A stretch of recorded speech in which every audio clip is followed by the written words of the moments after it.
Hi and welcome back to the channel. Thank you so much for clicking into this video. Today I'm going to teach you how you can use Apple Pay on your Amazon. So actually using Apple Pay as a payment method in Amazon is pretty simple. But to make sure, just stay until the very end of this video so you won't miss any important step or information. So without further ado, let's get on it. So the first thing that you need to do is to set up your Apple Card. So firstly, you want to have your Apple Card information handy.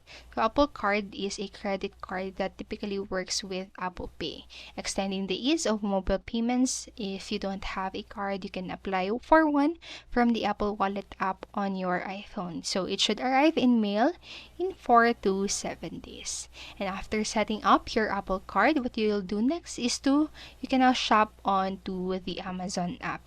So you can now shop on Amazon app as you normally do, and once you have added your items to your cart, just head out to the checkout as usual.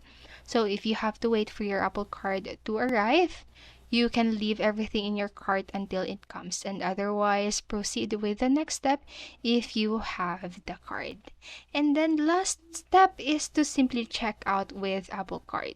So lastly, tap the add credit or debit card right here at the checkout from the payment methods listed. Here, you'll enter the financial details of your Apple Card. Just ensure all the numbers, dates, and codes match what you have entered. Then double check the billing address is correct as well. So finally, you can now check out. So that's it. That's how you can use your Apple Pay on your Amazon. So I hope this video helped you, and if it did, please make sure to like, subscribe, and click notification bell button so you won't miss a video. Thank you so much for watching and have a great day. Bye bye.